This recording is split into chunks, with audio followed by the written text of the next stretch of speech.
All right, it's Radio J for Oral Fix Transmissions, heard every Tuesday on WCWP, back with Mike Ferrari. Tonight is the relaunch party for the show, and I'm here with a member of one of the bands that just performed from Pilgrim Soul. So who's who and what do you do? My name is Rick Purdy. I'm the songwriter and singer and rhythm guitar player. My wife Anne-Marie Purdy sings and co-writes and writes her own songs as well. And then we have Chris Camerata, who played with us tonight on cello and violin. Seems like you've gotten more involved in the vocals this time around. You picked up on it. We're really focusing on trying to get the harmonies in. People have always told us that the way that my wife's voice and mine mesh together is a big component of why they like the music. So we kind of stripped down the bass and drums and electric guitar, took it out, and play with the acoustic and the cello so you could kind of feature the vocals a little more. Yeah, it seems like you changed your sound a lot. Seems like you took more of a serious approach than your previous sound. Knowing tonight was an oral fixed transmission, we wanted to play the original tunes that spoke to us as songwriters and that would emote something to people in the audience. And, we write autobiographical tunes all the time, and it's all about our journey as people on this earth. And, if that came across, I'm glad to hear it. Thank you. Now, how long has Pilgrim Soul been a band? We've been playing since around 1999, believe it or not. Then we took some time off. We had a couple kids, and we made our first album. Now we're back in the studio. We're recording another 7 or 8 songs. It keeps growing because we keep writing, and we get closer, and it's going to be a real labor of love. And we're doing basic tracking right now. I can't wait to hear it when it's finished. Do you record on your own? I mean, you have your own studio. We told me. We tooled up this year with Pro Tools and the M Audio system, and we've always had the mics and everything, and gone to the studios all of our lives creatively. This time we want to kind of keep ownership of the whole project and have it be something that was a little bit more sincere and a little more homegrown. Now tell me about Pilgrim Soul's involvement with Oral Fix. Did you know Mike prior to him doing this, or did he approach you? How did the whole thing come about? Mike and I have been friends for a long time, and I think kindred spirits, and then we both want to promote Long Island music and this music scene. Obviously, he through Oral Fix, and I worked for many years at the Musicians Exchange and Music Paper, and as a reviewer of myself of original music, I was always had a sympathetic ear and tried to promote the idea of Long Island musicians. And a couple of years back, he asked us to play for one of his anniversary parties,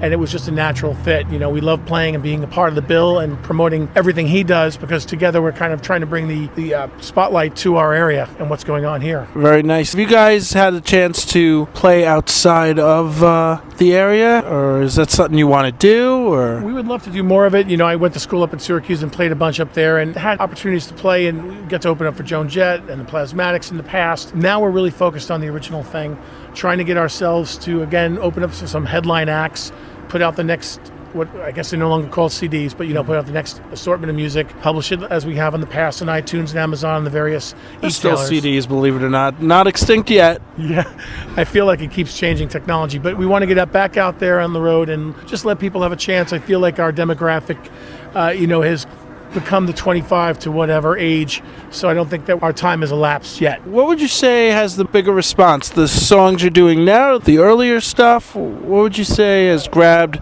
the audience's attention? It's hard as a songwriter. You feel like a parent, so you kind of love all the tunes, but to be honest, there are a few tunes that were in the first album we played tonight that got a big response, and there were a couple that are coming up on our next album that got a big response. So I try to be as sensitive as I can to what's getting a response, what are people feeling and feeling moved by, and those are the songs that make the set. And it's hard sometimes to cut what you might have just written, but you really have to say, for the sake of the audience, what is really going to emote and get the best response, and that's what we try to focus on. And would you say like the changes in your life experiences or what the songs are based on, and is that how you write? You write around what's going on in your life, basically? You were saying autobiographical earlier. Yeah, when I was a young man, I think I was very political, and I think I had, as the most angry young man, I was a punk in my own way, and I think I wrote and responded to the world around me. The political becomes very personal as you get older, and you write about relationships and the world around you as it affects you, and the songs have become more personal as a result of that. And now you and your wife kind of collaborate,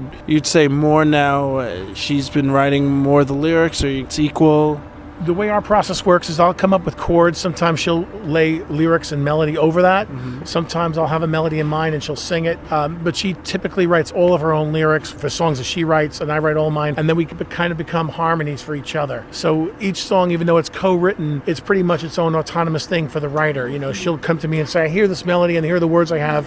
Can you find some chords that'll fit it? Or I'll be strumming some chords and she'll write an entire song around it. It's very rare that we'll be line for line exchanging in the writing process. It seems to be one writer throughout the whole song, and then we find our part on the other's song. Very nice. All right, so I think we should go into a tune. I know... Never One to Say Goodbye is my favorite on this particular album. All right, so coming off the Pilgrim solo album, we're going to check out Never One to Say Goodbye.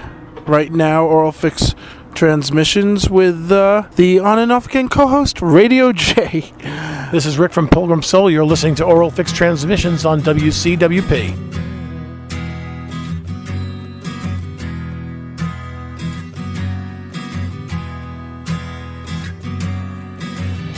I should have known by the way you held my hand that it was over long ago. Should have seen your eyes say, not this man. Though I prayed it wasn't so. And if you tried to tell me I never cared to hear the words that hurt me so. But when we talked about the future, was it me you had in mind? I'd like to be there in the picture. Let's leave the negatives behind. And I say, give a little what you're gonna get from me. There's so much more that I can show you than you've ever known before. And give your heart to me and show you I will always be the one to love you through my life. And I will make you my own wife and never want to say goodbye. Yeah, never want to say goodbye. Though the days seem to roll so quickly by, there were weeks that felt like years. And when we went to see that learned man, it was me with the tears. And when I tried to tell you I really cared, you just turned to him and sighed. When we talked about the future, was it me you had in mind? I'd like to be there in the picture. Let's leave the negative behind.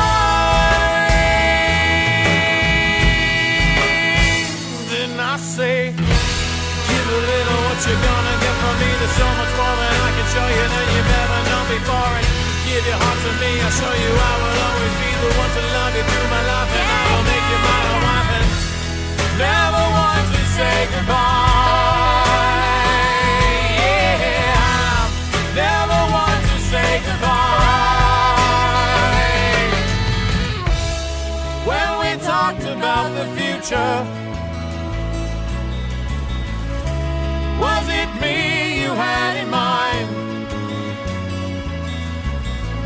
I'd like to be there in the picture,